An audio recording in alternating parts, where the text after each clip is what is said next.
Então vamos aqui para o nosso tópico 2, que tem o título O Perigo da Crise Emocional. São dois textos que o nosso comentarista traz aqui, Isaías 14, Ezequiel 28, que vai falar aqui, esses textos vão falar sobre os reis, um sobre o rei da Babilônia, o outro sobre o rei de Tiro.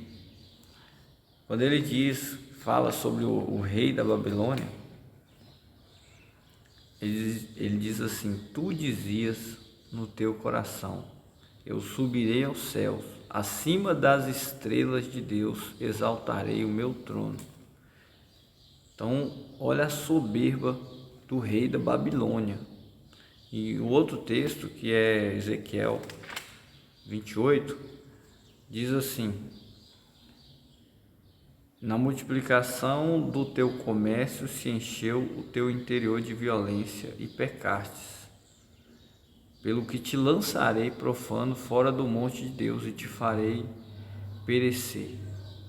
Elevou-se o teu coração por causa da tua formosura, corrompeste a tua sabedoria por causa do teu resplendor. Então, olha só também o orgulho, né, que se subiu ao coração dessas pessoas, ao ponto de querer ser igual a Deus, de querer ser melhor que os outros, de querer estar o tempo todo sobre os holofotes. O livro de Judas também nos traz aqui no versículo 4 que certos indivíduos se introduziram com dissimulação, os quais destes muitos foram antecipadamente pronunciados pela condenação, homens ímpios, que transformaram em libertinagem a graça do nosso Deus e negaram o nosso único e soberano Senhor Jesus Cristo. Então olha só, pessoas, por que eu estou lendo esses textos aqui? Porque o nosso comentarista diz que enquanto a igreja estiver na terra, irá conviver com aqueles que têm sido dominados pela soberba e pelo desejo de poder para dominar e possuir. Então, dentro da igreja existem pessoas que querem ser melhor que os outros, querem ser melhor que os outros. Quando sabem fazer algo, quando têm capacidade de fazer algo que se diferencia dos demais, eles querem se sobrepor àquelas pessoas, querem subjugar outras pessoas, querem de repente pisar nas pessoas, serem melhor uns que os outros. Nós vemos muito isso, às vezes, quando uma pessoa faz um evento na igreja e fica bonito, ele poderia de repente externar isso a outras congregações, né? A outros grupos. Vamos supor, a gente faz uma festa de jovem e deu tudo certo, a gente depois guarda aquele conhecimento para nós, não queremos passar aquilo para outras pessoas, para de repente a gente fazer também em uma outra congregação. Então nós não podemos guardar para nós o que Deus nos deu. Eu me lembro até hoje de um fato que aconteceu no meu trabalho. Uma pessoa me pediu algumas orientações e eu passei essas orientações. A pessoa precisou novamente que eu expliquei novamente com toda tranquilidade.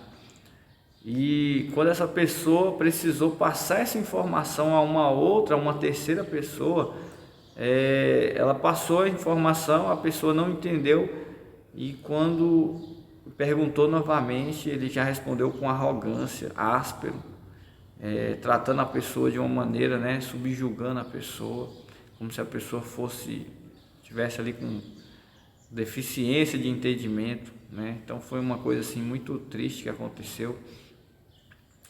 A pessoa subjugou a outra porque agora obtinha o conhecimento e para passar para outra pessoa teve que passar pisando na outra pessoa, né? Subjugando, tratando de uma forma áspera. Então o que nós podemos concluir aqui? Que essas coisas não acontecem só dentro da igreja, em cargos eclesiásticos. Não, isso acontece na sua vida pessoal. O que você tem feito com o conhecimento que Deus tem te dado? Você tem unido as pessoas, ajudado pessoas? Ou você tem guardado isso para você? Só você pode ser o centro das atenções, só você pode fazer aquele tipo de coisa. Então nós temos que pensar isso.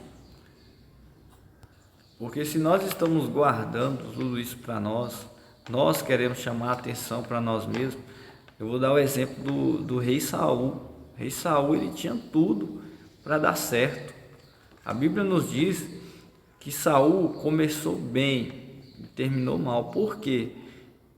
Saul, ele tinha as características de boa aparência, ele era moço, tinha saúde, vigor, força, tinha disposição, era um jovem bem aceito socialmente, tinha uma vida financeira muito boa.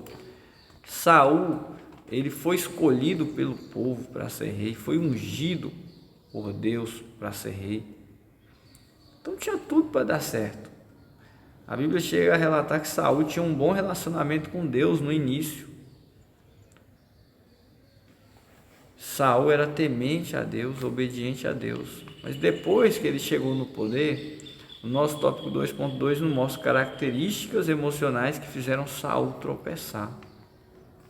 Saul, ele não soube lidar com os aspectos emocionais e psicológicos, além de demonstrar um comportamento, um comprometimento espiritual com a vontade de Deus bem superficial. Então, sempre que chegava em algum momento que ele tinha que tomar uma decisão, ele tomava uma decisão errada. Então, foram várias as decisões que Saul tomou errado no momento que ele precisava tomar uma atitude certa. Então, uma delas foi quando ele foi pressionado pelo povo. Samuel precisou se retirar e pediu para ele aguardar por um período até que ele voltasse para sacrificar a Deus. E Saul, pressionado ali por alguém, resolveu sacrificar antes. Foi até chamado de tolo por Samuel. Então Saul chegou ao ponto de confiar em si mesmo, de achar que ele era o cara, que o poder estava com ele. E como todo o princípio de liderança e autocontrole deve ser cuidadosamente desenvolvido e cultivado. Consegue-se isso por meio da dependência de Deus, de uma vida de disciplina, tomando decisões antecipadamente, aceitando as adversidades com gratidão. Pessoas que às vezes passam por dificuldades, mas aceitam aquilo ali com gratidão a Deus, dominando o gênio, controlando os pensamentos e deixando que o Espírito Santo habite em nós. Então, o domínio do Espírito possibilita o autocontrole. Deus exige de nós, e nós precisamos do autocontrole para fazer uma boa liderança. Isso não é só em cargos eclesiásticos, isso em todas as áreas da sua vida. Então, o segredo aqui é a dependência de Deus. Saul, ele tinha tudo para ser um homem de sucesso. No entanto, Saul não soube lidar com alguns aspectos emocionais, psicológicos e demonstrou um comprometimento espiritual muito superficial com a vontade de Deus, muito superficial o comprometimento espiritual dele com Deus. Então, irmãos, não queiram ser o centro das atenções, que ele cresça, que nós venhamos diminuir.